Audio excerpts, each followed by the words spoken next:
કોઈ એવો કાયદો આવ્યો જે મેજોરિટી પબ્લિકને પસંદ નથી, પબ્લિકને હક ખરો કે એની સામે પ્રોટેસ્ટ કરીને યા તો અવાજ ઉઠાવીને એ કાયદો સરકારને ચેન્જ કરવા પર મજબૂર કરે? તમને જો એવું લાગતું હોય કે આ કાયદો છે એ XYZ મારા કારણોથી મને નથી ગમતો એટલે સરકાર પાછું લઈ લે, એ પોસિબલ નથી. જ્યારે આ મોટા મોટા ફાઇનાન્સના ફ્રોડ કરીને જતા રહે, સરકાર તરફથી તમારું પહેલું સ્ટેપ શું હોય જ્યારે આવી રીતની કોઈ ઘટના બને છે? સરકારમાં આપણે એક ડિપોઝિટરીઝ એક્ટ કરીને કાયદો છે જેમાં સ્પેસિફિકલી આવા કૌભાંડો થાય ત્યારે એની કલમો ઉમેરવામાં આવે છે અને જેટલું પણ એમના અસેટ્સ હોય, ફિક્સ્ડ એસેટ્સ હોય, એ બધા સરકાર ટાચમાં લઈ લે છે. તમારે ક્યારે એવું થાય કે તમે ફરિયાદ જોઈને વિચારો કે આ સાચો છે કે આ ખોટો છે? જેમ જેમ તમારી ઉંમર વધે, જેમ જેમ તમે કેસીસ લડો, એમ તમારા એક્સપિરિયન્સથી તમે અમુક વસ્તુઓ કહી શકો. કોઈ દીકરીને હેરાન કરતો હોય ત્યાં જઈને મેં એને માર્યું, વધારે વાગી ગયું, પતી ગયું, તો એવા ટાઈમે ન્યાયતંત્ર મારી તરફ કઈ નજરે જુએ?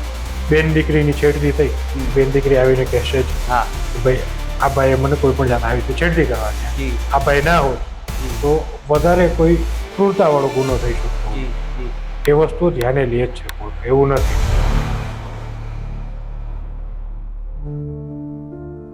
કેમ છો નિકુંજ સર? મજામાં. કેમ છો તમે? બસ એકદમ મજામાં સર. મારે તમને પહેલા તો એ પૂછવું હતું સર કે એક મને છે ને સવાલ ખબર નહીં ક્યારનો ખાય છે.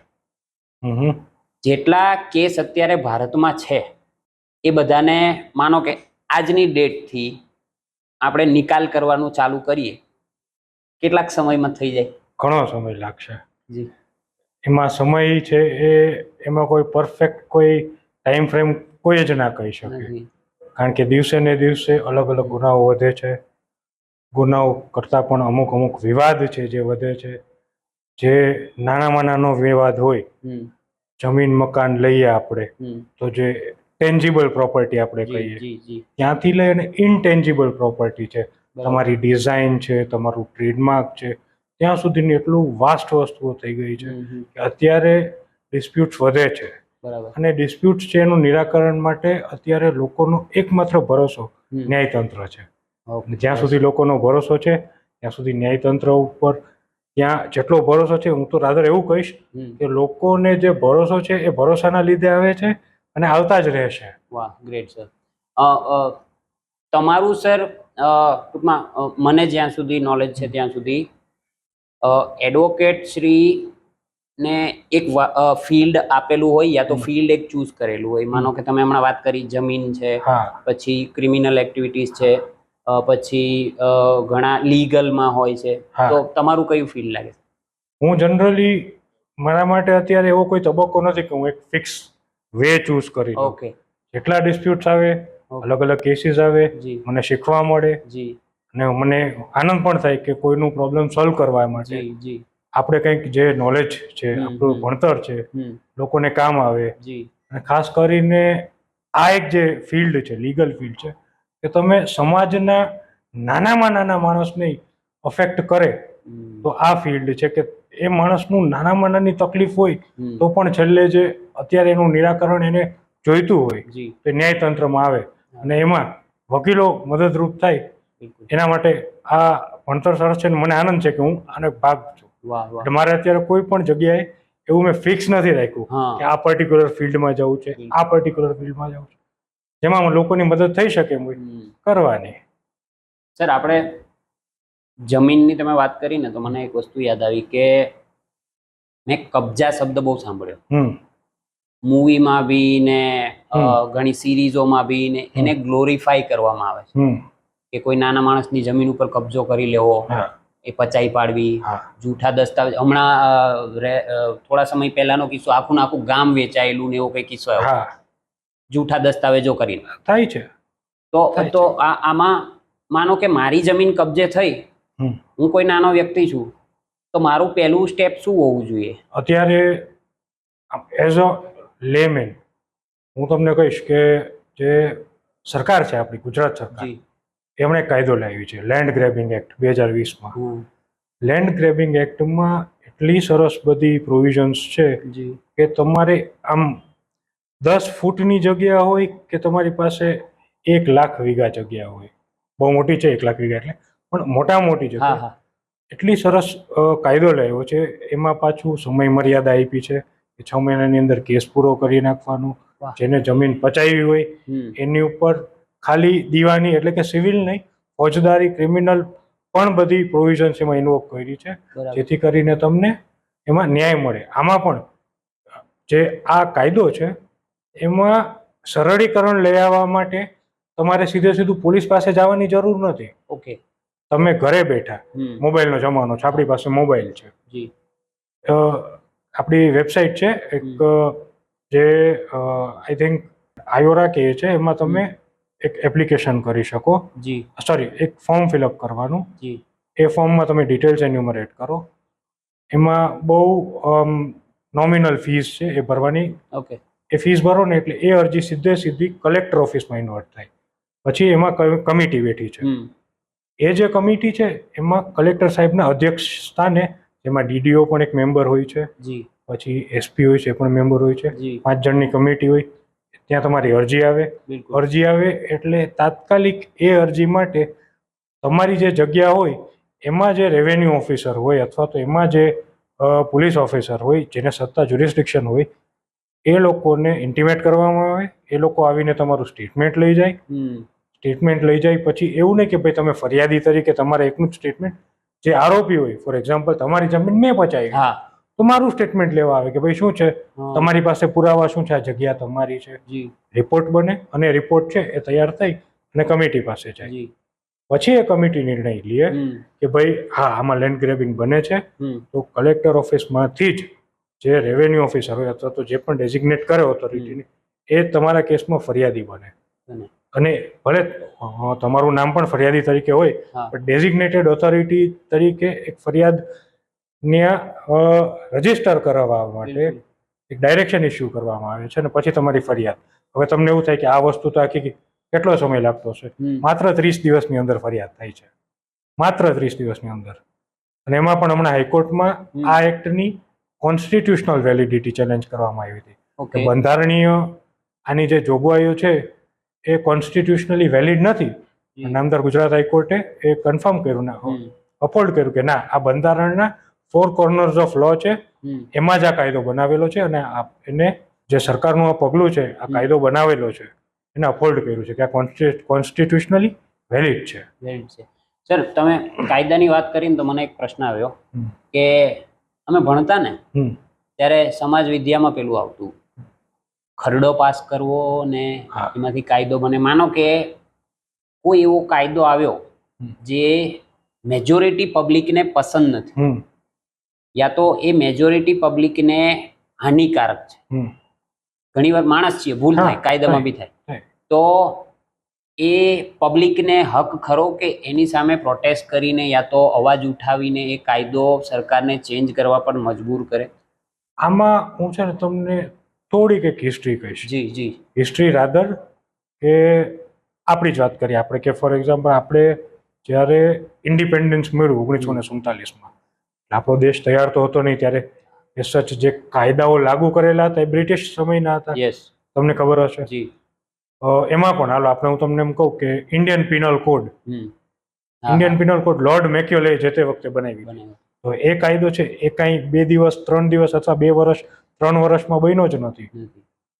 જ્યારે આપણે લોકોને આપણા સમાજમાં હમ કોઈ પણ વસ્તુને આપણે જ્યારે એને વિધિન પેરીફેરીઝ ઓફ લો લઈ આવવાનું હોય, કોઈ પણ એક પ્રથા છે એ પ્રથાને કાયદાકીય આપણે એને પીઠબળ આપવું હોય બિલકુલ ત્યારે સરકાર કાયદો લઈ આવે છે. એવું નથી કે સિમ્પ્લિસિટર આવી જાય. જી હું તમને લોર્ડ મેક્યુલેનું એક્ઝામ્પલ દઉં છું, એ બહુ હજી જૂનું છે, જી રિસેન્ટ તમને કહું હમ. કે આપણે બિટકોઇન છે, તમે બિટકોઇન વિશે હા સાંભળ્યું હા હશે. હા બિટકોઇનને રેગ્યુલેટ કરવાનો કોઈ કાયદો હતો નહીં, નહીં બિલકુલ. સરકારને લઈ આવવું પડે છે. હા કેમ તો કે ખાલી એવું નહીં કે આનાથી લોકોને નુકસાન થાય કે પછી ખાલી સરકાર જ ને ટેક્સના રૂપે ભાગ મળે, હમ. પણ તમે જ્યારે કોઈ પણ એક્ટિવિટી કરો તો સરકાર જે છે એ સરકાર આપણને પ્રોટેક્ટ કરે છે. કરે છે. અને સરકાર પાસે જે હથિયાર છે, હથિયાર કરતાં પણ રાધર કે જે પીઠબળ છે હમ એ છે કોન્સ્ટિટ્યુશન.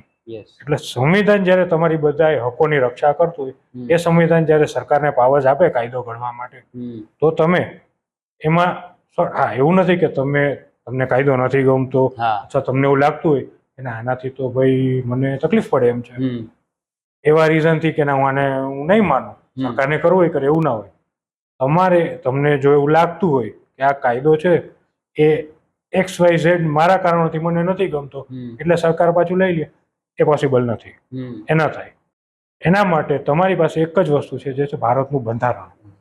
કોઈ પણ કાયદો ભારતના બંધારણથી વિરુદ્ધ હોય તો તમે કોર્ટમાં જઈ શકો છો, અને કોર્ટ છે હંમેશા જે બંધારણ છે એને સર્વોચ્ચ માને છે.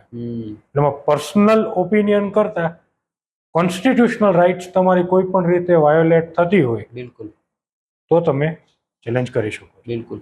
સર, મેં ઘણીવાર સાંભળ્યું છે કે there are lots of loop holes, કે ઘણા લૂપ હોલ્સ બી છે જેનો ફાયદો ઘણા મોટા મોટા લોકો ઉઠાવતા હોય છે. જેવા કે માની લો, સવાલ હું થોડો બદલું કે જ્યારે આ મોટા મોટા ફાઇનાન્સના ફ્રોડ કરીને જતા રહે છે, ત્યારે સરકાર તરફથી એઝ અ સરકારી વકીલ હું તમને પૂછું તો સરકાર તરફથી તમારું પહેલું સ્ટેપ શું હોય જ્યારે આવી રીતની કોઈ ઘટના બને ત્યારે? આવું જ્યારે થાય ને ત્યારે સૌથી પહેલા તો સરકારે મેઇનલી જે નાગરિકો છે ને એનું હિત પ્રોટેક્ટ કરવાનું થાય. હવે તમે ફ્રોડની વાત કરી, તો આપણે એવું કહીએ કે ભાઈ XYZ માણસ હતો, XYZ માણસે ગામમાંથી લોકો પાસેથી અલગ અલગ સ્કીમ કરી અને એક બે રૂપિયા પડાવી અને 100 રૂપિયાનું કરીને જતો રહ્યો. સરકાર તરીકે મારે પહેલા એ જોવું પડે કે જે 100 રૂપિયા જે છે એના કઈ જગ્યાએ છે, અથવા તો કઈ રીતે એને એ એક્યુમ્યુલેટ કરીને રાખ્યા છે. કોઈ પ્રોપર્ટીમાં રાખ્યા છે તો એ પ્રોપર્ટીને હું ટાંચમાં લઈ લઉં, કોઈ બેંકમાં છે તો એકાઉન્ટ્સ ફ્રીઝ કરી દઉં. એ રીતેનું પેલા ખાસ જોવું પડે. આપણે ફોર એક્ઝામ્પલ હું પાછું રિપીટ કરીશ, પણ જે સરકારમાં આપણે એક ડિપોઝિટરીઝ એક્ટ કરીને કાયદો છે, જેમાં સ્પેસિફિકલી આવા કૌભાંડો થાય ત્યારે એની કલમો ઉમેરવામાં આવે છે, અને જેટલું પણ એમના અસેટ્સ હોય, ફિક્સ્ડ એસેટ્સ હોય, એ બધા સરકાર ટાંચમાં લઈ લે છે.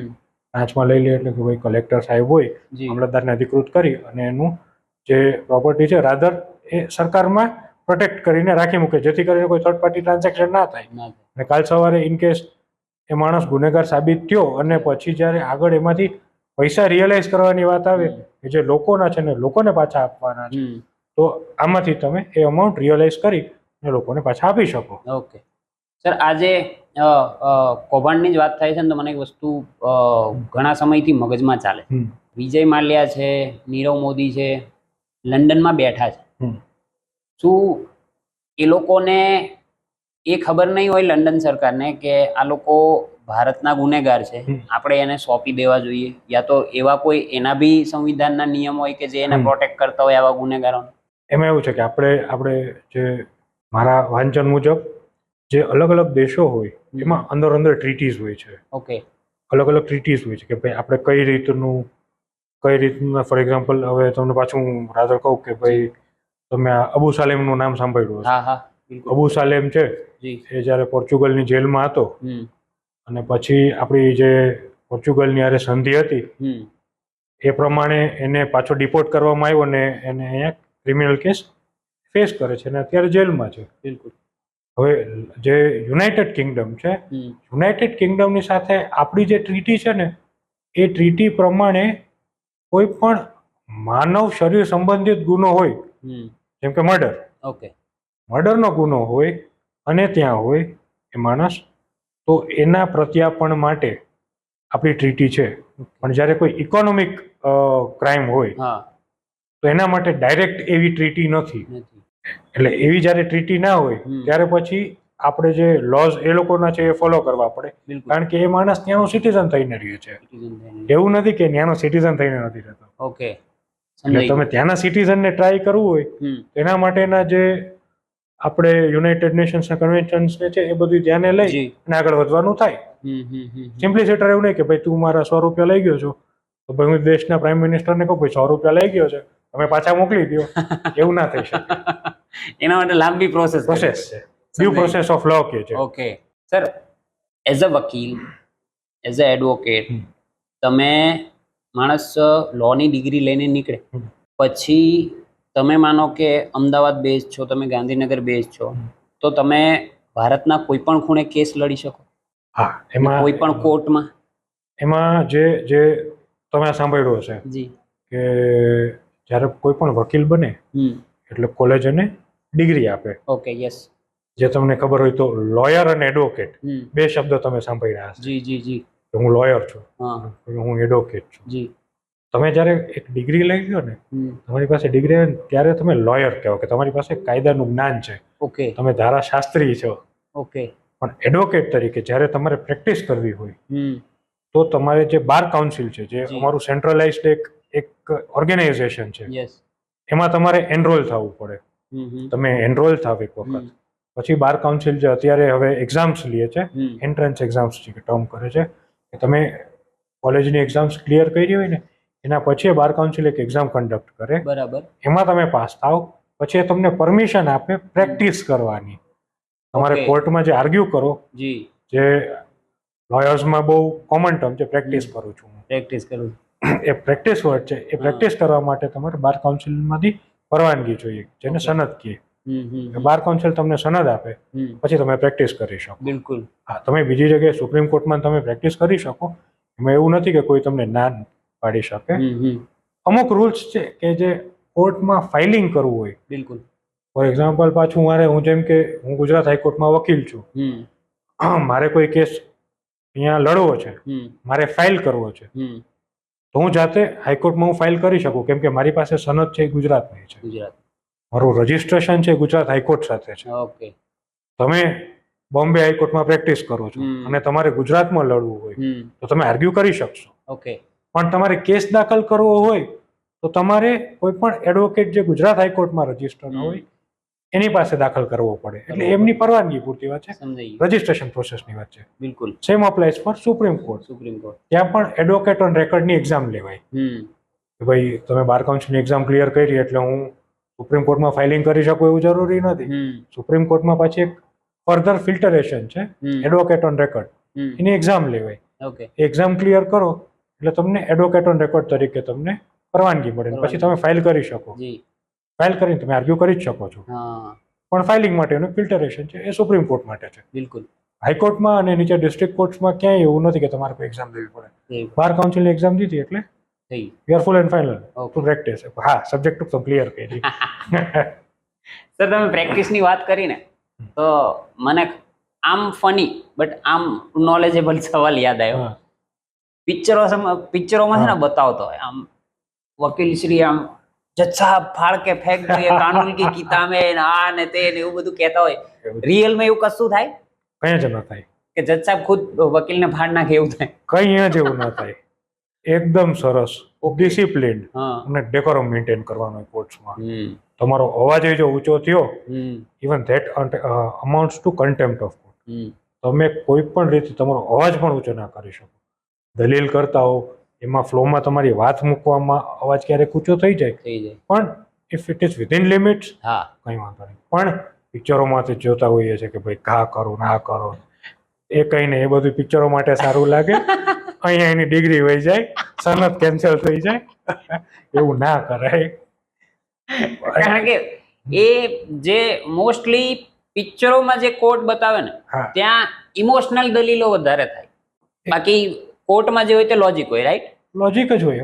એમાં ઇમોશન તમે ક્યારે લઈ આવી શકો? ઇમોશન તમારે લઈ આવવાની જરૂર શું કામ છે? તમારી પાસે કાયદો છે. બિલકુલ. કાયદો તમારું રક્ષણ કરે છે. બિલકુલ. સર, તમે જ્યારે પ્રેક્ટિસ ચાલુ કરી હશે ત્યારનો અને અત્યારનો ઘણો ફરક હશે, ગુનાઓના રેટમાં અને બધી રીતે. ક્રૂરતા તમને લાગે ક્યાંય ને ક્યાંય આટલા વર્ષોમાં વધતી જાય છે, યા તો હા ટેકનોલોજીને લીધે ઘણી સરળતા થઈ છે પોલીસ ખાતાને તમને, બટ માણસના જે માનસિક સ્થિતિ છે એ વધારે ક્રૂર ને ગંદી બનતી ગઈ એવું તમને લાગે? થાય છે એવું. ક્રૂરતા આપણે ઇંગ્લિશમાં એને હું આમ ટ્રાન્સલેટ કરું તો ક્રુએલ્ટી. પણ અમુક ગુનાઓ, ભલે એટલા ગુનાઓ, એ જે ગુનાઓ છે એમાં મહદઅંશે ઘટાડો આવ્યો છે, પણ અત્યારે જે એમ કે બાર્બેરિક ઓફેન્સીસ યસ યસ એમાં છે. હા, મેં જ્યારે પ્રેક્ટિસ ચાલુ કરી હતી ત્યારે ગુનાઓ હતા, અને એ જે ગુનાઓ ત્યારે જે તે વખતે થતા હતા જી એમાં ઘટાડો છે. હમ વધારો શેમાં છે? અત્યારે વધારો જે છે ને એ છે વ્હાઇટ કોલર ક્રાઇમ્સમાં, ઇન્ક્લુડિંગ એની ફોર એક્ઝામ્પલ આપણે જમીનના કેસીસ જી થઈ ગયા છે, ફાઇનાન્શિયલ લઈ લ્યો. ફિનાન્શિયલ છે, એમાં વધારો થયો છે.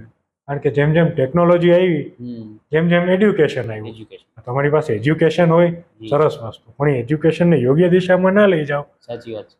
અને તમે એને આવી રીતે કોઈ પણ માણસનો તમે ગેરલાભ લ્યો.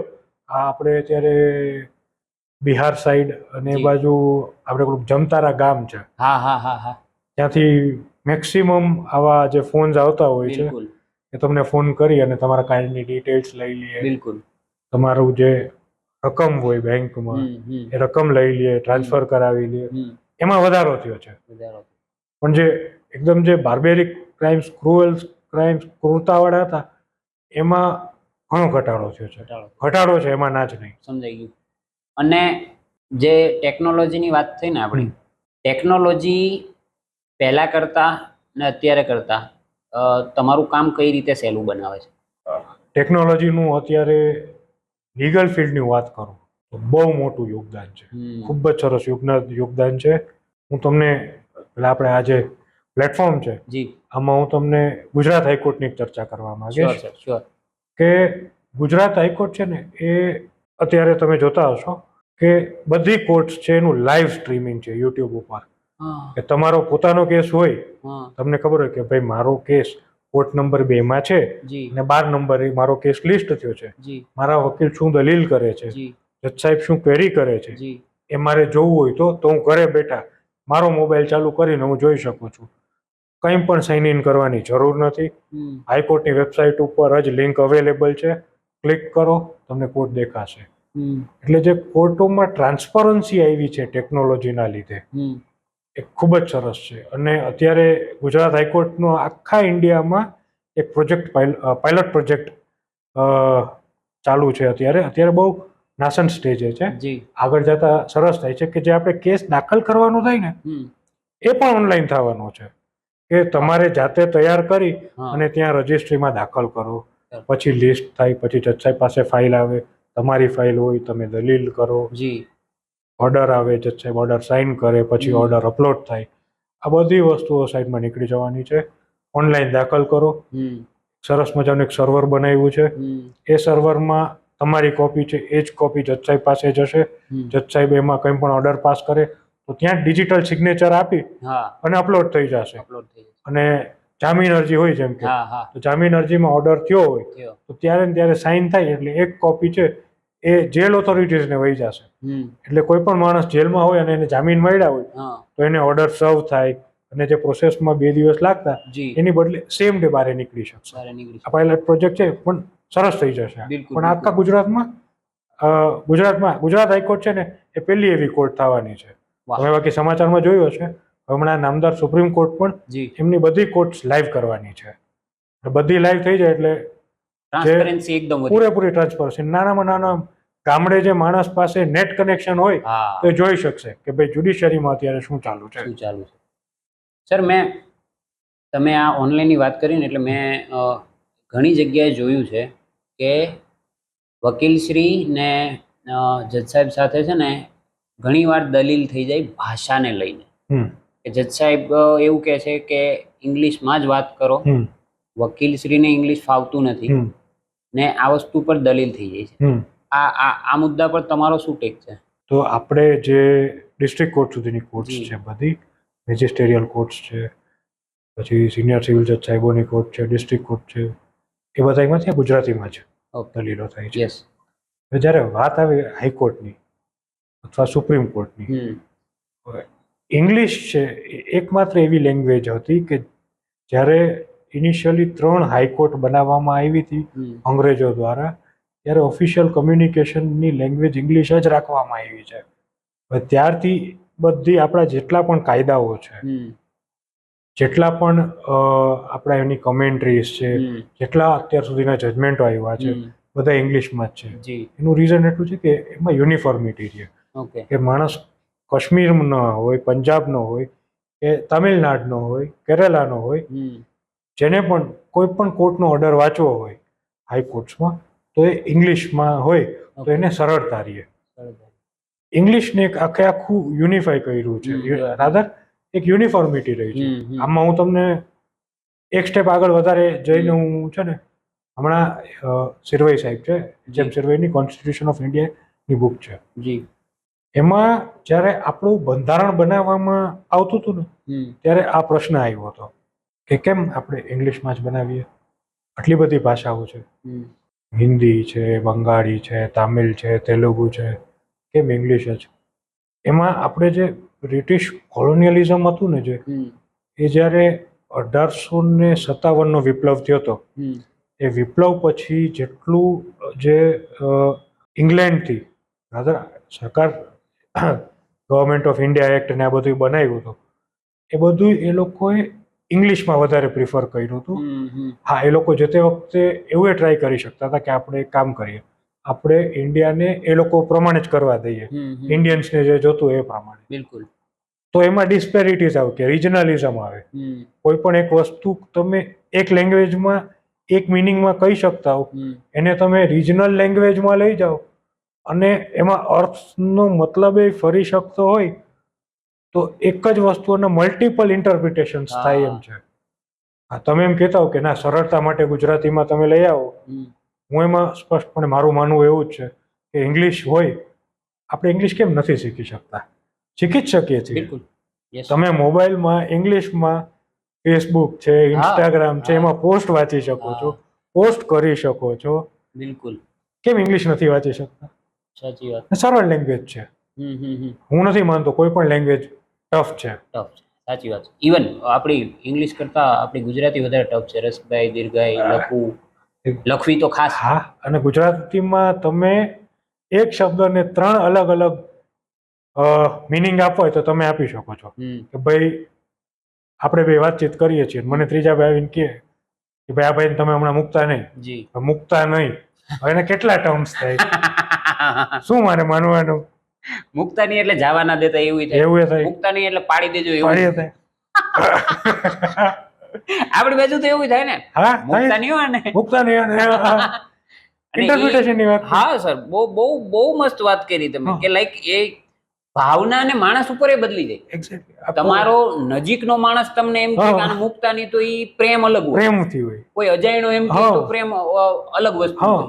સાદી કોર્ટની ભાષામાં હું વાત કરું તમને કે તમે સિનિયર તમારા હોય, આપણે જુનિયર એડવોકેટ હોય અને આપણે ગુજરાતી લેંગ્વેજમાં આપણે માની લઈએ કે હાલે છે, અને સિનિયર એકદમ બિઝી હોય અને ત્યાં આપણો કેસ નીકળવાનો, સિનિયર આપણને કહે કે ભાઈ કામ કર તું બીજી તારીખ લઈ લે.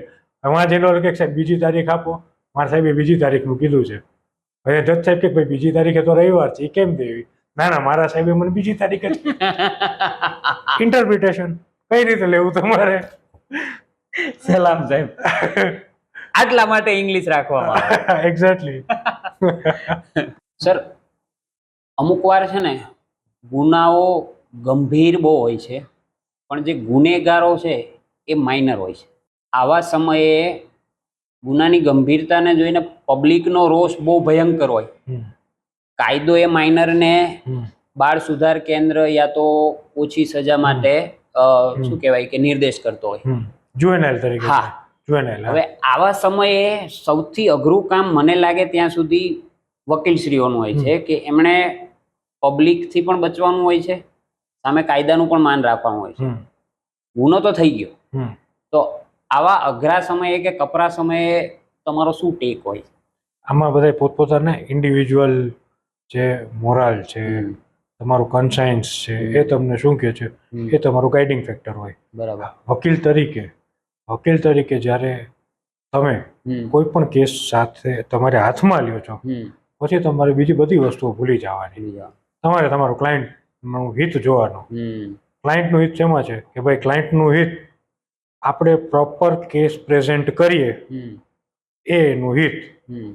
આગળ શું થવાનું છે, સજા થશે, નિર્દોષ છૂટી જશે, એ બધું સેકન્ડરી છે. તમે તમારા ક્લાયન્ટનો કેસ કઈ અથવા તો કેવી સારામાં સારી રીતે મૂકી શકો એ જોવાનું હોય. બાકી જો તમે એવું માનતા હો કે ભાઈ પબ્લિકનો રોષ છે અને આ કેસ ના લેવો જોઈએ, એમાં હું નથી માનતો. કારણ કે આપણો જે કાયદો છે, કાયદાએ એવું કીધું છે કે કોઈ પણ ગુનેગાર હોય એને ફ્રી લીગલ એડ મળવી જ જોઈએ. જો કોઈ વકીલ એને ના મળતો હોય તો એમને સરકાર તરફથી એક મફત કાનૂની સહાય હેઠળ પણ એમને એક વકીલ મળે જ છે. પછી એક કસાબ હોય કે પછી કસાબ બોમ્બે કેસ છે અને નિર્ભયા કેસ છે, પણ કસાબને એક વકીલ મળ્યો છે. એટલે આપણે આપીએ જ છીએ. આપણે ભારતનું બંધારણ છે, કારણ કે જે કોન્સ્ટિટ્યુશન છે એમાં આર્ટિકલ 21 છે એ બહુ સરસ કહે છે કે રાઇટ ટુ લાઈફ જે છે ને એમાં એકમાત્ર એવી પ્રોવિઝન છે કે જે સિટીઝન નહીં એવું નથી કહેતા કે ઇન્ડિયન સિટીઝન જ હોવું જોઈએ. લાઈફ છે તો બધાની છે, હ્યુમન નેચરની વાત છે. સમજાઈ ગયું. એટલે હ્યુમન રાઈટ છે. તો જી, આવા કેસમાં સર મેં ઘણીવાર સાંભળ્યું છે કે જે હ્યુમન રાઇટ્સ શાખા છે ને, વકીલશ્રીઓને એ દબાવતી હોય, ત્યાર પછી પબ્લિક એમના રોષ વકીલ પર કાઢતી હોય કે તમારે આ ના લેવું જોઈએ ને તમારે આ ના કરવું જોઈએ. બટ કોન્સ્ટિટ્યુશન, સંવિધાન એને એ હક આપે છે, રાઇટ ટુ લીવનો. ખરેખર એવી ધમકીઓ યા તો એવા જે માનસિક ટોર્ચર હોય એને વકીલશ્રી કઈ રીતે હેન્ડલ કરતા હોય? જ્યારે અમુક આ નિર્ભયા જેવો કેસ છે, બરાબર, તમે કસાબની વાત કરી, કસાબ જેવો કેસ છે, એને પણ વકીલો મળ્યા છે. તો એ માનસિક સ્થિતિને હેન્ડલ કરવા ગજબનું મોટિવેશન. અરે વકીલોનું તમે વાત જવા દો. વકીલાતની જે આખી પ્રોફેશન છે એ જ એવી છે. તમને ખાલી વાત કહો આમાં, થોડુંક નાનકડું ડિટોર લઉં છું, પણ છે વકીલાતમાં તમને સનદ મળે ને, જ્યારે આપણે વાત કરી એક્ઝામ ક્લિયર કરો અને પછી તમને સનદ મળે પ્રેક્ટિસ કરવાની, એક વખત તમે વકીલાતની પ્રેક્ટિસ ચાલુ કરો ને પછી તમે બીજો કોઈ પણ ધંધો નથી કરી શકતા, ખાલી વકીલાત. કેમ તો કે એને કાયદાનું સતત વાંચન કરવું પડે, કાયદાઓમાં અંદર શું ડેપ્થમાં જવું પડે કે ભાઈ મારા ક્લાયન્ટનો આ કેસ છે તો આ કેસના હું આ પ્રોવિઝન છે તો એના માટે કઈ રીતે વધારેમાં વધારે મહેનત કરું તો એમના ફાયદામાં રહે છે. આ વસ્તુ એ છે કે એમાં વકીલોને ઉજાગરા કરવા પડે, વાંચન કરવું પડે. એના સિવાય તમારે એટલું બધું, ટેકનોલોજી આવી ગઈ છે એટલે એક ક્લિકથી તમને ઇન્ફોર્મેશન મળી જાય, પણ જે ઇન્ફોર્મેશન છે એને ફિલ્ટર કરવી પડે. એ ટીડીએસ જોબ છે. હવે એ જ્યારે કામ કરતા હોય વકીલો, ત્યારે એને વર્ક લાઈફ અને ફેમિલી લાઈફ હોય એને બેલેન્સ કરવી પડે. હવે વર્ક લાઈફ ને ફેમિલી લાઈફ બેલેન્સ કરતા હોય છે વકીલો, એની ઉપર કોન્સ્ટન્ટ આ પ્રેશર તો નોર્મલ હોય જ છે. પછી કેસ બાબતનું કોઈ પ્રેશર આવે એની ઉપર તો એને એસ જ કંઈ એવું ફેર ના પડે. થોડો ટાઈમ એવું રહે પ્રેશરમાં, પણ અલ્ટિમેટલી એને ખાલી કેસ મૂકવાનો છે કે ભાઈ આનો આ પક્ષ છે ને આ પક્ષ હું મૂકું છું. ન્યાય કરવાનો છે એ જજ સાહેબ શ્રીને જ કરવાનો. બિલકુલ, વકીલો ન્યાય કરતા જ નથી. વકીલો પક્ષ મૂકી દેવાનો, એમની જવાબદારી છે, નૈતિક જવાબદારી છે. પબ્લિકોને રોષ હોય છે, ના મોટા ગુનાઓ થાય, ગંભીર ગુનાઓ થાય, પબ્લિકનો રોષ હોય એ હોય જ.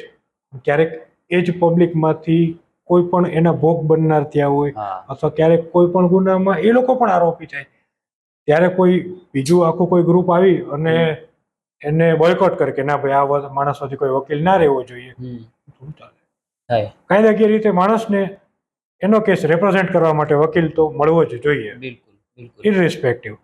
ગમો અણગમો સાઈડમાં, કારણ કે છેલ્લે આપણા દેશમાં રૂલ ઓફ લો મહત્વનું છે, બંધારણ પહેલા, બાકી બધું પછી. Great sir. સર, મેં ટૂંકમાં સાંભળ્યું છે કે દરેક પાસાની છે ને બે નહીં, વકીલાતમાં 3 સાઈડ હોય. એક ગુનેગારની, એક ફરિયાદીની ને એક સાચી. હવે અમે સામાન્ય માણસો હોઈએ ને એટલે જે તરફ અમારા વિચારો ખેંચે ને એ અમારો નિર્ણય જાય કે માનો કે તમે મારા પર ફરિયાદ કરી, તમારી ફરિયાદ સ્ટ્રોંગ છે તો લોકોને તમે સાચા લાગો, ભલે હું સાચો હોઉં.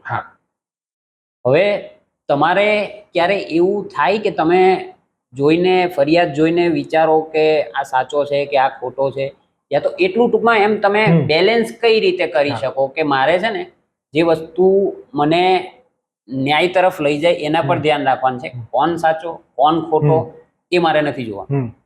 તો આ મેન્ટલ પ્રિપેરેશન કઈ રીતની હોય? આમાં સચ ખરેખર પ્રિપેરેશનની જરૂર નથી. જેમ જેમ આમ વકીલાતનો વ્યવસાય એવો છે કે જેમ જેમ તમારી ઉંમર વધે, જેમ જેમ તમે કેસીસ લડો, એમ એમ તમારા એક્સપિરિયન્સથી તમે અમુક વસ્તુઓ કહી શકો. આપણે કઈટા બધા કહીને ગયા જ છે કે આ ન કરાય, આ વસ્તુઓ કરાય, એને એક્સપિરિયન્સથી કહીને ગયા છે. વકીલાતનો વ્યવસાય છે, એમાં તમારી પાસે ફરિયાદ આવે તો જેમ તમે કીધું કે કોઈ પણ 3 વસ્તુ એટલે 3 ફેસેટ્સ હોય, સાચું, ખોટું અને અથવા તો મારું તમારું ને સાચું, એ રીતે 3 ફેસેટ્સ. આમાં તમે છે ને આપણે જે જૈન ધર્મ છે, જૈન ધર્મ એમાં એક સરસ મજાનો શબ્દ છે, અનેકાંતવાદ. અનેક અંત, કોઈ પણ વસ્તુનો એક અંત ના હોય, અનેક અંત હોય. અને વકીલ તરીકે હું બેસું અથવા જ્યારે મારે કોઈ પણ ફાઇલ જોવી હોય તો હું ક્યારેય એક રીતે ના જોઈ શકું કે ના ફરિયાદી છે એ જ સાચો છે, ના મારો ક્લાયન્ટ જ સાચો છે, અથવા તો કંઈક ત્રીજું છે લાવ હું ગોતું અને મને ત્રીજું મળી ગયું તો ચોથું જે કંઈક થતું એમ હોય એમાં હું ધ્યાન ના દઉં, એવું ના હોય. અનેક અંત મારે જોવા પડે.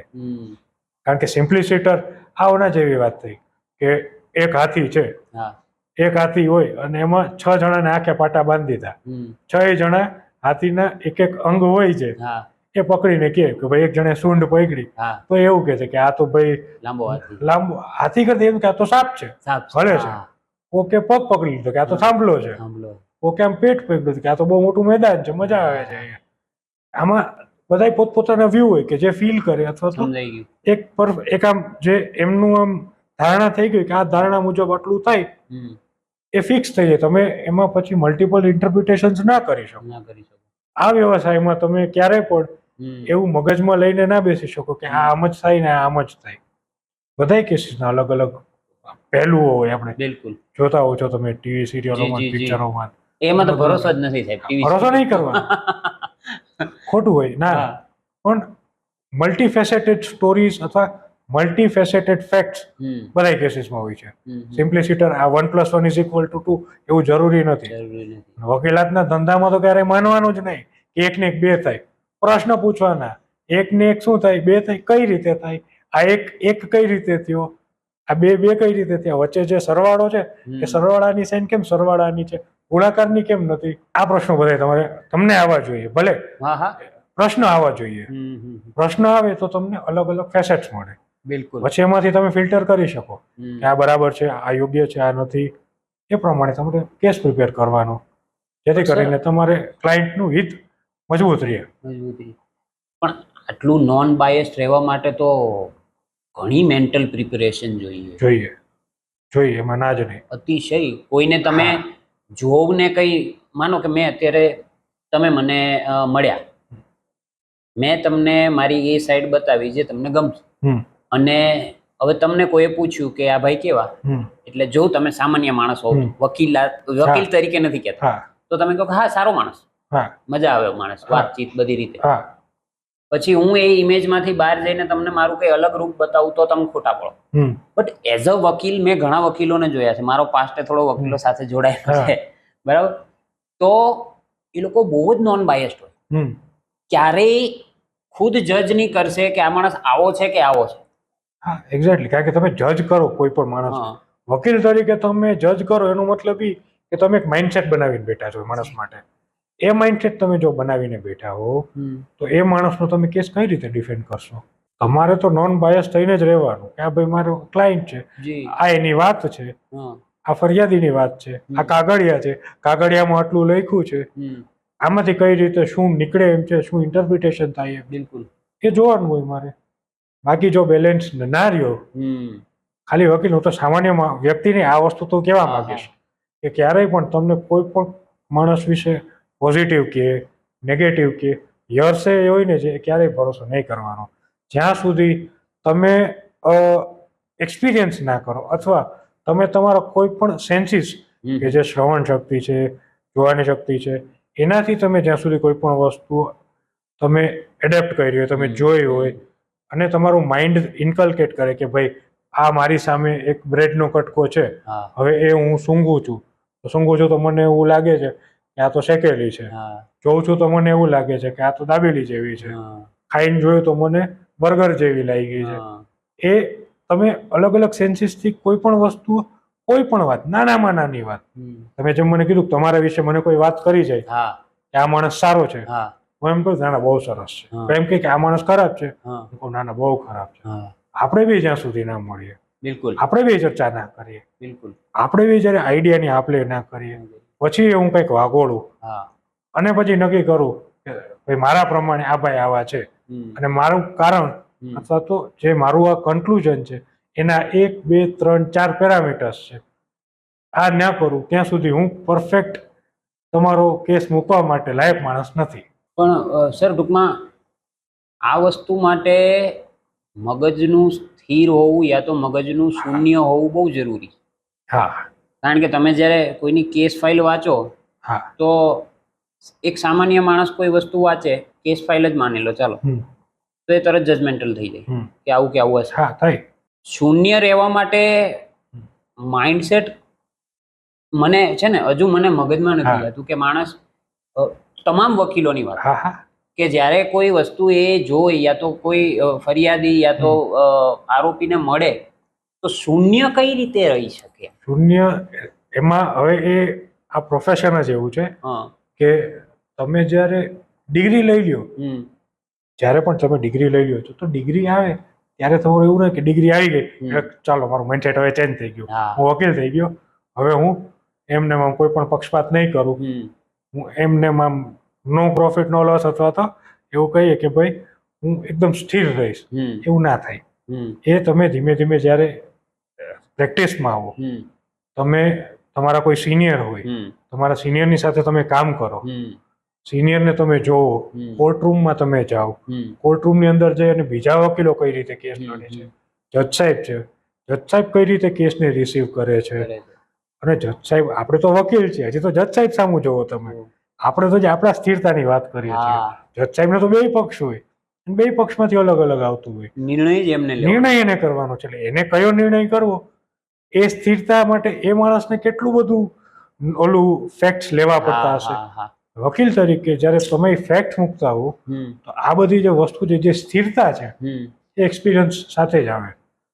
એક્સપિરિયન્સ વગર ના આવે. એક્સપિરિયન્સ વગર જો પણ કોઈ પણ માણસ આવીને એવું કહે કે ના મારો કેસ તમે લડો, અને એ વકીલ સાહેબ કેસ તમારો લડીએ દે, તો પણ એના માટે આગળ જતા જજ સાહેબ ઉપર બેઠા જ છે. બિલકુલ કે ભાઈ આ વકીલ સાહેબ ભલે ગમે દલીલ કરી ગયા આવીને, કાગળિયા હું પણ જોઈ શકું.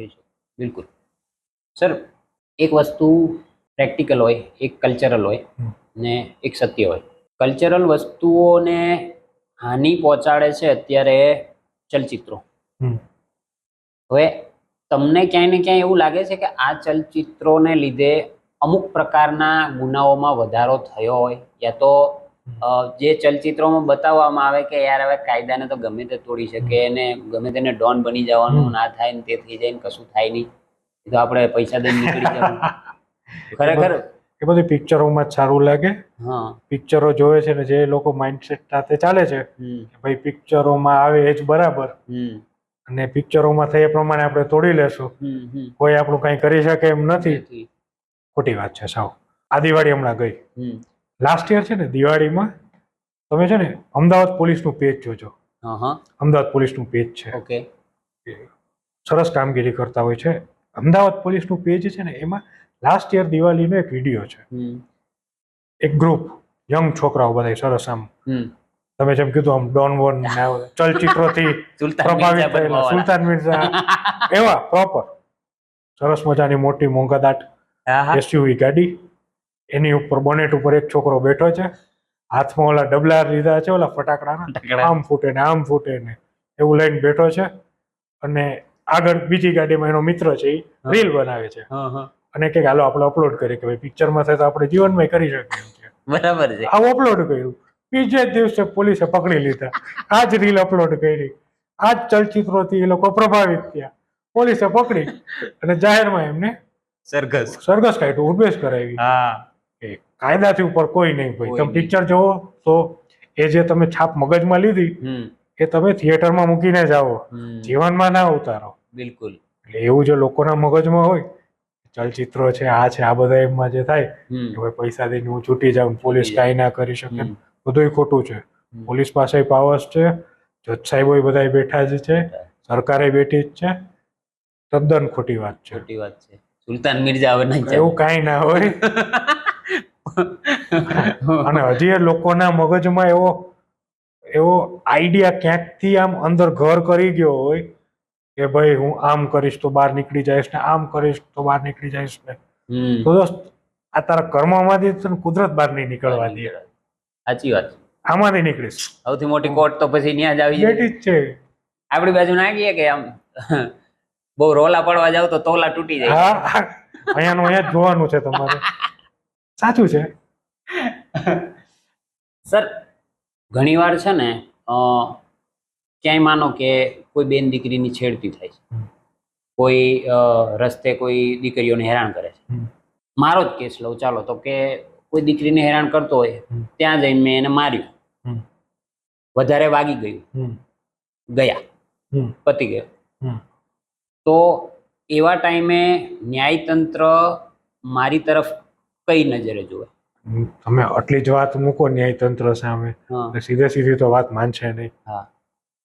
તમારે એમાં ના એટલે જ્યારે તમે તમારો કેસ મૂકવા તમારો કેસ જ્યારે કોર્ટમાં મુકાય ત્યારે તમારી જેટલી વસ્તુ છે, તમે જેટલી વાત મૂકો છો એના સમર્થનમાં પુરાવા તો હશે જ.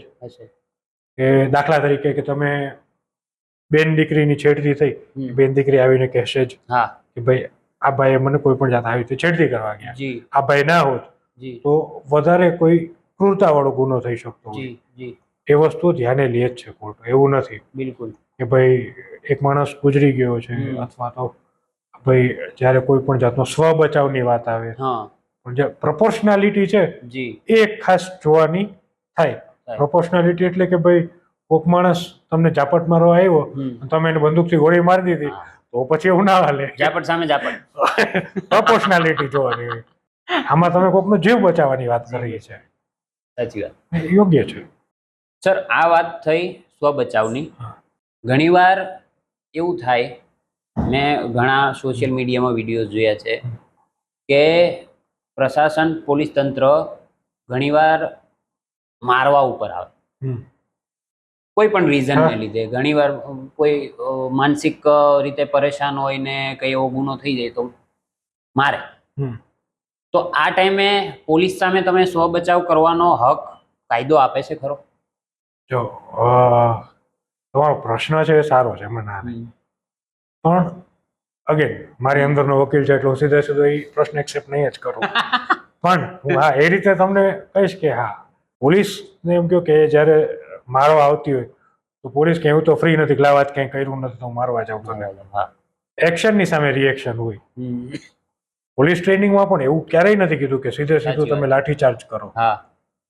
પહેલા તમે એમને વોર્નિંગ આપો, બિલકુલ, પછી તમે ટ્રાય કરો કે હજી રિપીટેડ વોર્નિંગ્સ આપો કે ભાઈ ના કરો, રોકીને ના કરો. છતાંય પછી એ કાબુબાર થાય તો પછી પોલીસ કરે જ છે અને પોલીસે કરવો પડે લાઠીચાર્જ, એમાં ના નથી. બિલકુલ બિલકુલ. આ તમને રમૂજમાં હું મૂકું આ વસ્તુ તો લોકડાઉનનો સમય હતો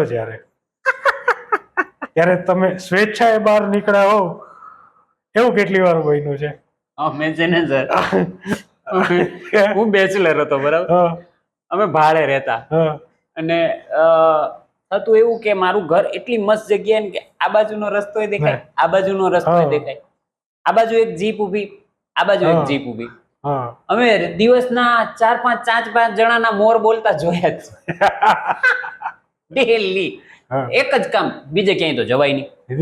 બરાબર. અમને એકવાર પડતા રહી ગઈ હતી પણ બસ થોડું અમે 5-10 મિનિટ લેટ હતા એટલે સાહેબે કીધું કે ધોયા જાવ કાલથી કે 5-10 મિનિટનું ધ્યાન રાખજો. તમને રીઝનેબલ વોર્નિંગ આપી જ? હા. મેં કીધું સાહેબ હવે ના, હવે 5-10 મિનિટ પહેલા જતા રહેશે. પણ મને મારો પર્સનલ અનુભવ એક છે, અનામત આંદોલન વખતે જે રાજકોટમાં ભડકું હતું ને તો એમાં શું થયું કે તંત્ર જે છે એ ગલીઓમાં જોવા નીકળ્યું હતું, ક્યાંય ટોળા ભેગા નથી કે આ કે તે. અને મારું આમ નીકળવું ને 8 થી 10 જણા ગલીમાં આમ હતા એટલે જેવા સાહેબની જીપ આવી ને એટલે એ લોકો તો આમ ફાટ દેખીને બધા ઉતરી જ ગયા. અને હું આવ્યો તો ટિફિન લેવા, મારે બીજું કંઈ કામ નહોતું. બસ મારી ભૂલ એટલી કે એ ટોળું હતું ને ત્યાંથી આમ નીકળો. જેવા આવ્યા ને જે સાટું દેખીને એક લાકડી મારી છે. આ જોકે ત્યારે તો તમને ન્યાયતંત્ર કે કઈ યાદ ના આવે. ત્યારે પેલા એમ જ થાય કે હું ભાગું. પછી બધા કાયદા યાદ આવે કે આમ કે આમ કરાય. પોલીસને ખબર ના હોય ને કે તમે ટિફિન લેવા નીકળ્યા. ખબર નહોતી. મારા હાથમાં ટિફિન હતું પણ હું 8-10 જણાના ટોળા પાસે આવીને નીકળો. સમય એવો હતો. હા, સમય હતો. તો એ તો સાહેબ બધું હળગું હતું ખરેખર. જ્યારે અમે જોતા હતા ઉપરથી, એનએસજી આવી, પછી પેલા પોલીસ, પછી આર્મી, પછી NSG. Law and order situation, કોઈ પણ એક પર્ટિક્યુલર ગ્રુપ ઓફ પર્સન્સ હોય એને એનો વિરોધ બતાવવો હોય તો બતાવે એમાં. જી તમે વિરોધ બતાવવા માટે મહાત્મા ગાંધીએ આટલા વર્ષો વિરોધ કર્યો જ છે ને. એમાં ક્યારેય એવું નથી કે ગાંધીજીને સીધી લાઠીચાર્જ થયું છે, ક્યારેય નથી. પર્ટિક્યુલર એક રીતથી કર્યું હતું જે હતું. પણ જ્યારે તમે તમારી વાત મૂકવા માટે કોઈ પણ જે તમારો રસ્તો છે, તમારી વાત મૂકવા માટે એ રસ્તો તમે ચૂઝ કરો તો એનાથી બીજા લોકોને અગવડતા ના થાય. એટલે કાયદો અને પોલીસ છે એ બધા લોકોનું રક્ષણ કરે છે, મેજોરિટી જોવા. એટલે એના રક્ષણ માટે સરકારે એમને સત્તા આપી છે. બિલકુલ. અને સત્તાનો ઉપયોગ કરે છે. સાચી વાત. આ તો પેલું આપણી બાજુ કહેવત છે ને કે એ તો ભેંસો ચરતી હોય તો ક્યારેક તો જીવડા કચરાઈ જાય. મને એવું ના, પણ વાત છે બધી. વાત છે, સાચી વાત. સમય સંજોગો પ્રમાણે નિર્ણય લીધા હોય સરકારે. બિલકુલ. પણ હા સાહેબ, એક વસ્તુ એ છે કે ગુના અમુક છે ને, રાજદ્રોહનો ગુનો માનો તમે કે કોઈ સામાન્ય માણસ ઉપર રાજદ્રોહનો ગુનો ક્યારે લાગી છે? એ તમે જોયું અત્યારે હમણાં જે લેટેસ્ટ ક્રિમિનલ લોઝ આવ્યા છે, ભારતીય ન્યાય સંહિતા, જે અંગ્રેજોના ટાઈમનો જે કાયદો હતો ઇન્ડિયન પિનલ કોડનો, ઘણા બધા ચેન્જીસ આવી ગયા છે અત્યારે. એટલે હવે જે રાજદ્રોહની વાત છે એ ડેફિનેશન જે તે વખતે હતી અને અત્યારે છે એમાં વાસ્ટ ડિફરન્સ આવી ગયો છે. એટલે જે એક્ટ છે એ એક્ટ તમારી એટલી સિરિયસ ઇન નેચર હોય, એમાં જે કાયદાના જે પેરામીટર્સ છે એમાં ફોલ થતા હોય તો એ ગુનો થાય છે. અને એ પેરામીટર્સ છે એમાં અત્યારે ભરપૂર ચેન્જીસ આવી ગયા છે. જે નવા કાયદા આવ્યા છે એમાં આવી ગયા છે. સર, જે આ તમે નવા કાયદાની વાત કરીને, અમે પણ એ વસ્તુ જોતા હોઈએ છીએ. કારણ કે એઝ અ પોડકાસ્ટર તમારે કરંટ અફેરમાં થોડું એક્ટિવ રહેવું પડે. મને ક્યાંક ને ક્યાંક મારી પર્સનલ વ્યૂ છે કે જે પ્રમાણે આપણી પબ્લિક છે ને એટલી 140 કરોડ છે, વર્લ્ડમાં નંબર 1. એટલે અહીંયા વસ્તુઓ બદલતા થોડો સમય લાગે. શું અત્યારે એ જ થઈ રહ્યું છે કે ધીમે ધીમે વસ્તુઓ ચેન્જ કરીને પછી વસ્તુઓ ફાસ્ટ થઈ જશે? આ જે કાયદાઓ આવ્યા છે ત્રણેય, એમાં કઈ એટલા બધા ગ્રેવ ચેન્જીસ નથી કે આમ સામાન્ય માણસને ઇફેક્ટ કરે. જે ગુના ઇન્ડિયન પિનલ કોડમાં હતા એ જ ભારતીય ન્યાય સંહિતાના છે. જે પ્રોસિજર ક્રિમિનલ પ્રોસિજર કોડમાં એડોપ્ટ કરેલી છે એ જ એમાં જે નાગરિક સુરક્ષા સંહિતા છે એમાં છે. બાકી જ્યારે કોઈ પણ નવો કાયદો આવતો હોય તો એને ટીથિંગ પ્રોબ્લેમ, નાનું બાળકનો જન્મ થાય તો એને દાંત આવતા થોડોક સમય લાગે અને એ પ્રોસેસમાંથી આપણે બધા અંડરગો થવું પડે. બિલકુલ, એમાં થવાનું. એ જે ગમે ત્યારે કોઈ પણ જાતનો ચેન્જ આવે તો એને માણસ અડેપ્ટ કરે જ છે ને. ચાર્લ્સ ડાર્વિને જ કીધું છે, change is constant in nature. Exactly. Changes આવશે અને આપણે એડેપ્ટ કરવાનું થાય ધીમે ધીમે. બિલકુલ થઈ જાય. સર, તમારું ફિલ્ડ છે ને કોન્સ્ટન્ટ શોકનું ફિલ્ડ છે. જે સામાન્ય માણસ જે વસ્તુને જે રીતે જોઈ ને, તમે માનો કે એ રીતે નથી જોતા, બટ એ વસ્તુ ક્યાંક ને ક્યાંક તો આ ભાગમાં પડી જ રહે, મગજમાં પડી જ રહે. તો આજે શોખ આવતા હોય એ વસ્તુ, એક બાજુ તમારી પર્સનલ ફેમિલી લાઈફ પણ હોય, આ કઈ રીતે મેનેજ થાય? એક્સપિરિયન્સ, એમાં તો ખાસ એક્સપિરિયન્સ. કારણ કે આમાં કાયદો છે ને એ એકમાત્ર એવું વ્યવસાય છે કે તમારે એમાં કોન્સ્ટન્ટ મહેનત કરવી પડે, કોન્સ્ટન્ટ રાતનો જાગરાને કરવાનું હોય. એમાં ના નહીં કે તમારું ફેમિલી લાઈફ છે એમાં તમે પૂરતો સમય ન જ આપી શકો, કારણ કે તમારું વાંચન છે, તમારે જે રીતના તમારી ક્લાયન્ટની સાથે મીટિંગ હોય, તમારે કેસની તૈયારીઓ કરવી પડે. એવું તો હોય નહીં કે ભાઈ મેં આજે તૈયારી કરી અને કાલે કેસ ના ચાલ્યો, 10 દિવસ પછીની મુદત છે, તો 9મા દિવસે પાછું રાત્રે મારે બેસવું જ પડે કે એકવાર વાંચી લઈએ કે ભાઈ કોઈ પોઈન્ટ્સ મુકાઈ નથી ગયું ને. વધારે વાંચન કરીએ વધારે કેસ સારો બને. આને ક્યાંક ને ક્યાંક કોલેટરલ ડેમેજ આવે. અમારા વ્યવસાયમાં collateral damage family life affect. એટલે વકીલોમાં તો એ વસ્તુઓ કોમન રહેવાની છે કે ફેમિલી લાઈફ છે એ તમારે થોડું એમાં તમે સમય ના આપી શકો. હું આમ પેટ છૂટી વાત કરું, મારે એક બાળક હમણાં 1 વર્ષનું થયું છે અને 1 વર્ષમાં હું મારા બાળક સાથે રમ્યો હોઉં તો એ રાત્રે 12 વાગે 11 થી 12 વાગ્યા પછી હું જનરલી ઘરે આવું, ત્યારથી 1 2 વાગ્યા સુધી હું મારા બાળકને રમાડું. બાકી મારું બાળક ત્યારે સુઈ જાય અને હું પછી સીધો બીજે દિવસે રાત્રે એને મળતો હોઉં. આ કરવું પડે કારણ કે પછી આપણે આપણા બાળકને આપણા ફેમિલી લાઈફ આપવામાં કોકની ફેમિલી હેરાન થઈ જાય એનું ધ્યાન રાખવું પડે. પણ સર એમાં પછી જજે તમારે 2 ફેસ કરવા પડે. ઘરના જજ હોય, ઘરના જજ એ રહેવાનું. ત્યાં તો દલીલો કોઈ નથી ચાલવાની. ત્યાં એ બધા તો હું માનું ત્યાં સુધી બધા જે ઘરના જે જજો છે એ જજ પણ છે ને વકીલ પણ છે, એટલે તમારી દલીલ સામે દલીલ કોર્ટના જજ નહીં કોક જજ હોય, એના ડિસિઝન બીજી જગ્યાએ આવતા. એમાં એ બધી કુદરતી તંત્ર છે. એનું બંધારણ કઈ લખવામાં નથી આવેલું. ખરેખર નિયમો બનાવવા જોઈએ કે આવી રીતનો આવો કઈ પ્રશ્ન થાય તો કાયદો તમને આ રીતે હેલ્પ કરે. તમારું કહેવાનું મતલબ એ કે ભાઈ સ્ટાન્ડર્ડ ઓપરેટિંગ પ્રોસિજર હોવી જોઈએ બધા પરિણીત પુરુષો માટે. સારી વસ્તુ સરકારમાં લખવા જેવું છે. જેટલા છે પરિણીત પીડિત આ કાયદા માટે સાઇન કરજો. એક આરટીઆઈ કહેવાય ને, શું કહેવાય? ના અરજી દઈ દેજો. સ્ટાન્ડર્ડ ઓપરેટિંગ પ્રોસિજર છે. યુદ્ધ વિરામ પણ હોવું જ જોઈએ. સવારે 11 થી સાંજે 11 થી સવારે 6. કંઈક તો નિયમમાં રહો એમ. કાયદાથી હટીને સીધા આપણા મેજર કાયદા ઉપર આવી ગયા. બધા પરેશાન છો તમે. અમને લોકોને હસતા જોઈને એવું નહીં સમજવાનું કે ઓહો અમે બહુ ખુશ છીએ. સર આ મને મસ્તીમાં આ વસ્તુ યાદ આવી કે આજકાલ ડિવોર્સ કેસીસ વધી રહ્યા છે. સાચી વાત છે.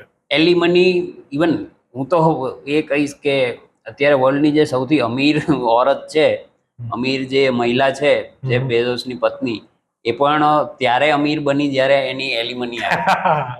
સાચી વાત છે. ફેમિનિઝમમાં કોઈ હર્ટ ના થતા, હું કોઈને હર્ટ નહીં કરવા માંગતો, બટ ધેટ્સ ટ્રુ. તો આમાં તમારું શું કહેવાનું થાય? મેરેજ એઝ એન ઇન્સ્ટિટ્યુશન છે એ એક પવિત્ર વસ્તુ છે. આપણે હિન્દુ રીતિ રિવાજ પ્રમાણે આપણે બહુ મેરેજને બહુ પાયસ ગણીએ છીએ. સપ્તપદી જે હોય, 7 ફેરા અગ્નિને સાક્ષી માનીએ, મંગલસૂત્ર પહેરાવે છે. બિલકુલ. હવે સેમ વસ્તુ જ્યારે મોમેડન લોમાં આવો તો એ કોન્ટ્રાક્ચ્યુઅલ છે. કારણ કે કબૂલે જે 3 વખત બોલે તો એક ઓફર હોય, એક એક્સેપ્ટન્સ હોય. એટલે એ કોન્ટ્રાક્ચ્યુઅલ હોય છે. ભલે એમાં પણ મોરલી એમના જે નીતિ નિયમ છે, શારિયા છે, એ પ્રમાણે ગાઈડ કરે છે. પણ અત્યારે જે ડિવોર્સ કેસીસ ને બધું જે થાય છે એમાં બધા મારા પર્સનલ ઓપિનિયન તો એસ સચ હું નથી રાખતો એ બાબતમાં. કારણ કે એ દરેક વ્યક્તિની પર્સનલ લાઈફ હોય, પર્સનલ 2 માણસ હોય, શું પ્રોબ્લેમ્સ ફેસ કરે છે, એ લોકોના પર્સનલ લાઈફમાં શું છે, કઈ રીતે કોઈ જોબ કરતું હોય, કોઈ હાઉસવાઈફ હોય, ઇન્ટરવિનિંગ રીઝન્સ શું હોય, આપણે કોઈ કઈ ના કહી શકીએ. થાય છે, સમાજમાં પરિવર્તન આવે જ છે. ફેમિનિઝમ વધે છે, એમાં ના નહીં, ફેમિનિઝમ હોવું જ જોઈએ. અને એક પોઈન્ટ ઓફ ટાઈમે જ્યારે ફેમિનિઝમની પણ વાત આવે તો હું એવું માનું છું કે અત્યારનો જે ટાઈમ છે, 21st સેન્ચુરી છે, એ બહુ સરસ છે. કે જે ફિમેલને એમના રાઇટ્સ નતા મળતા એ અત્યારે મેલની સાથે ઇક્વિવેલન્ટ આવીને ઊભા રહી ગયા છે ઓલમોસ્ટ. અને હોવું જ જોઈએ.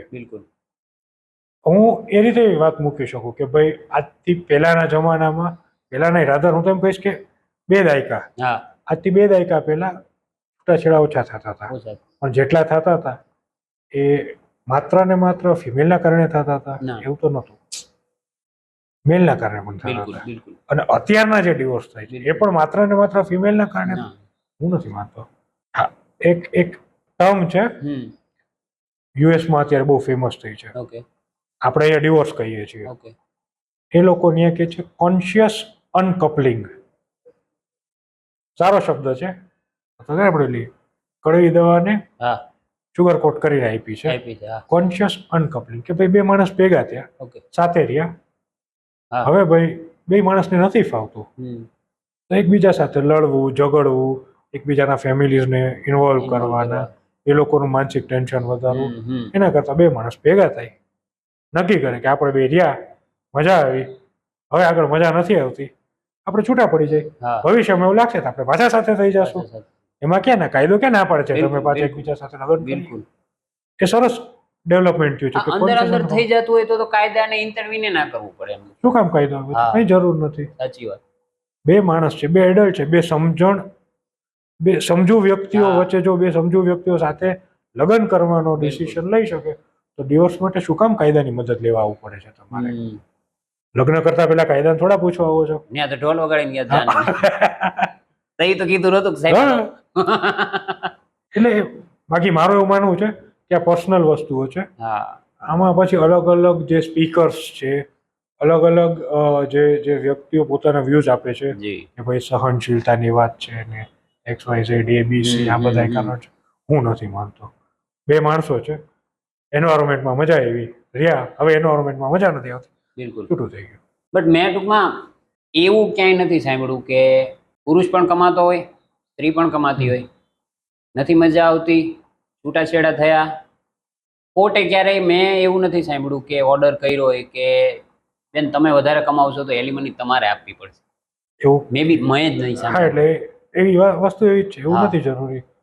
કારણ કે એવું એવું જે કાયદો છે કાયદામાં હા સ્ત્રીને રક્ષણ આપ્યું છે હમ. કે એ પૈસા રાધર મેન્ટેનન્સ મેળવી શકે છે, મેળવી શકે. પણ એ મેન્ટેનન્સ કેટલું આપવું હમ. એ કોર્ટ નક્કી કરે. હા. હવે એવું હોય કે ભાઈ છોકરો અને છોકરી બે હોય, બિલકુલ. પુરુષ સ્ત્રી છોકરો છોકરી સાથે હોય, બે કમાતા હોય, હવે ફોર એક્ઝામ્પલ બે જણને નથી બનતું, નથી. છૂટું થવું છે, છૂટા થઈ ગયા, નથી થવું પણ આમ ભેગું નથી રહેવું, વાઇફ એલિમની અથવા મેન્ટેનન્સ ક્લેમ કરે છે હસબન્ડ પાસે, કોર્ટમાં જાય કે ભાઈ મારો હસબન્ડ 1,00,000 રૂપિયા કમાય છે, હું 50,000 જ કમાઉં છું, બિલકુલ. પણ 1,00,000 કમાય છે, તો મને તમે એમની પાસેથી 75,000 રૂપિયા મેન્ટેનન્સ અપાવો. તો કોર્ટ સીધે સીધું તો એવું કહેવાનું જ નથી કે ના, હસબન્ડને બોલાવશે, હા. પૂછશે કે ભાઈ વાઇફ છે, પેલો બેઝિક સવાલ એટલો જ આવે તમે બે જણાએ લગ્ન તો કર્યા હતા કે હા કર્યા હતા. હવે તમારા લગ્નમાં બેન પોતાની મરજીથી વયા ગયા છે કે હા અથવા ના, પછી જ્યારે ક્વોન્ટિફિકેશનની વાત આવે કે કેટલી રકમ નક્કી કરવી, તેમાં બધા પેરામીટર્સ જોવા પડે. બિલકુલ. કે ભાઈ ₹1,00,000 કમાય છે તો એ ₹1,00,000 છે એમાં પાછા એની ઉપર ના મમ્મી પપ્પા નડતા હોય, યસ. એનો ખર્ચ, પોતાનો ખર્ચ બિલકુલ. અને વાઈફનો ખર્ચ છે, પછી વાઈફનો ખર્ચ ધ્યાને લેવાનો. બિલકુલ. કોર્ટ એ રીતે બેલેન્સ કરી અને એ રીતનું અમાઉન્ટ આપે છે. એવું નહીં કે ભાઈ હવે વાઈફ કમાય છે ને હસબન્ડ નથી કમાતો, હા. વાઈફ આગળથી હું પૈસા લઉં ને, હા એ આપણી સોસાયટીમાં જનરલી થતું એ નથી. સાચી વાત. કોઈ હસબન્ડ એવા કેસ ફાઇલ ના કરે. ના કરે. સાચી વાત. એ તો પેલું તો અહીંયા લાગે કે ના લેવાય. એ પેલું આપણું Social. કલ્ચર રહ્યું ને. હા, સોશિયલ થ્રેડિંગ આપણું rather. એવું છે. હમણાં જ મેં એક બહુ મસ્ત કિસ્સો જોયો હતો. જે સ્ત્રી હતા ને એમણે 6,48,000 જેવી ડિમાન્ડ રાખી હા, અને કોર્ટે જજ ના સાહેબે પાડી. કચકાવ્યા, હા, સાચી વાત હતી. ખીજાણા કે એટલા પૈસા થોડા હોય કે એટલા પૈસા તો અમારે આખું ઘર ચલાવવા નથી જોતા, તારે એકલીને એટલા પૈસા જોઈએ. હા, પણ હવે આવી વસ્તુ જ્યારે આવી ઇરરિલેવન્ટ ડિમાન્ડ્સ આવે ને કે જે કોર્ટ છે ને એ સિમ્પ્લિસિટર એવું નથી કે ના પૈસા આપી દે. કોર્ટ પહેલા એકવાર મૂલ્યાંકન કરે છે એવિડન્સનું, પછી ભલે પેલા ઇન્ટરિમ સ્ટેજે કંઈક આપે કે ભાઈ ઇન્ટરિમ સ્ટેજે ભાઈ ₹1,00,000 જેવું કમાય છે તો 10,000 અત્યારે તમે બેનને મેન્ટેનન્સ આપો, બાળક હોય તેને 5,000 આપો, ફાઇનલી પછી ડિસાઇડ કરીએ, એ નક્કી થાય, એ નક્કી થઈને પછી જે ફાઇનલ અવોર્ડ થાય. પણ જે આ પ્રોસેસ છે એમાં ચાલુ કરવા ટાઈમે જો વાઈફ એવું લખે કે ભાઈ મારે અહીંથી સ્વિટ્ઝરલેન્ડ ફરવા જવું છે દર મહિને તો મને ₹1,00,000 જોઈશે, મારે દર અઠવાડિયે શોપિંગ કરવી છે એના માટે 50,000 જોઈશે, આવી ઇરરિલેવન્ટ વાતો કરે તો કોર્ટે પછી ધ્યાને ના લે. કોર્ટો પણ એટલું જોઈએ કે જીવન જરૂરિયાત માટે કેટલી તમારે જોઈએ જરૂર છે કે ભાઈ તમે જ્યારે તમારા સાસરિયા પક્ષમાં અથવા તો હસબન્ડ સાથે તમે જે સ્થિતિમાં રહેતા હતા એ સ્થિતિમાં તમે રહ્યો એટલું તમને બેલેન્સ કરી આપે. બેલેન્સ કરી આપે. આ મેરિટલ કેસીસ હોય. બિલકુલ. હા, એ વિડીયો મેં જોયો તો એમાં તો વકીલ ને ખીજાય છે ખીજાય ને આવું કે આ જે આંકડો લખ્યો એ તમે વાંચો તો તો કે આ વાંચો તો તમને ખબર નથી પડતી કે આ કે આ એકદમ જાહેર નિર્ણય છે. એ વિડીયોમાં તમે જોયું હશે ને એમાં કોર્ટે પૂછ્યું હતું કે તમારા હસબન્ડ કેટલા કમાય છે? કેટલા કમાય? અરાઉન્ડ 80,000 થી 1 લાખ રૂપિયા રફલી. હા, હવે હસબન્ડ લાખ કમાતો હોય તમે એને કે 6 લાખ રૂપિયા લેવા જાઓ આ શું છે? એટલે પહેલી જ વખતે મેં તો કીધું આ આખો કેસ જ ખારીજ કરી નાખ્યો કે તું બેન ઘરે જા જાતે કમા. આ તો પછી હવે પબ્લિસિટી વાત. સાચી વાત. એટલે જ હું તમને જે કહેતો હતો મારે બીજો એક જવાબ છે મને યાર કનેક્ટ કરીશ. બિલકુલ બિલકુલ. એ જે આપણે અત્યારે કોર્ટો ઓનલાઈન થઈ છે ને એ ખાસ જોવું જેથી કરીને તમારા મગજમાં એઝ અ સિટીઝન સામાન્ય વ્યક્તિ તરીકે તમને ખબર પડે કે કોર્ટમાં કેસીસ કઈ રીતે ચાલે છે. સિમ્પ્લિસિટર હા ન્યૂઝપેપરમાં આવે તમે વાંચીને માનો અને તમે જોવો ક્યારેક એ બેમાં તફાવત હોય. એટલે હંમેશા જે ટેકનોલોજીનો ઉપયોગ બધાએ કરવો જોઈએ.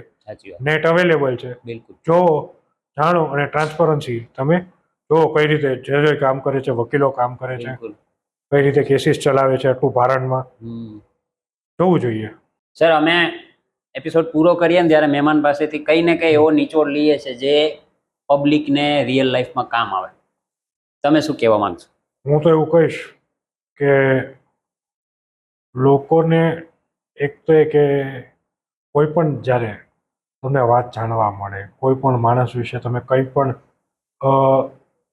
ઓપિનિયન બાંધો બનાવો તો હા બેઝિકલી મારા ધંધાને હું આમાં ક્યાંક ભેગો એડ કરું છું એટલે મારો આ મેસેજ છે કે ગમે એ વસ્તુ તમે એક્સેપ્ટ કરો નહીં પહેલાં એને તમે તમારા મગજથી લોજિકલી એને રિઝનિંગ્સ મેળવો કે આ શું કામ, આ કઈ રીતે તમે પોતાની જાતને આ પ્રશ્ન પૂછો.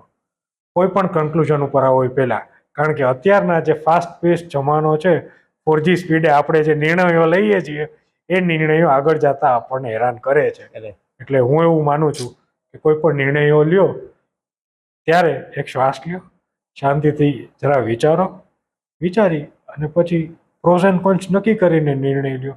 ભવિષ્યમાં તમારે કોઈ પણ હોય, ધંધો હોય, પર્સનલ લાઈફ હોય, તમારે ક્યારેય કોર્ટ પાસે આવવાની જરૂર નહીં પડે. બધું શાંતિથી સરસ રીતે ચાલતું રહે. આ મારો સિમ્પલ મેસેજ. અને એક વધારાનું કંઈ જેટલા મારા મિત્રો વિદ્યાર્થીઓ હોય કે જેને લો પ્રોફેશન તરીકે ઈચ્છા હોય આવવાની, એક વસ્તુ યાદ રાખજો કે lawyers are the social engineers of the society. દેશના ઘડતર માટે વકીલોએ બહુ મહત્વનો ભાગ ભજવ્યો છે. તમે પણ આમાં ભાગરૂપ થઈ શકો છો. પ્રોફેશનમાં આવો, લોકોની સેવા કરો અને ગરીબમાં ગરીબ માણસનું ધ્યાન રાખો. આટલો મેસેજ. ગ્રેટ. તો આ હતા નિકુંજ સાહેબ કનારા. સીધા રહો, સરળ રહો, કાયદાની અંદર રહો, સુલતાન મિર્ઝા ના થાવ, નહીં તો મોર બોલતા વાર નહીં લાગે. જય શ્રી કૃષ્ણ, જય સિયારામ. સંવાદના નેક્સ્ટ એપિસોડમાં મળશું. લાઈક, શેર અને સબસ્ક્રાઇબ કરતા રહેજો.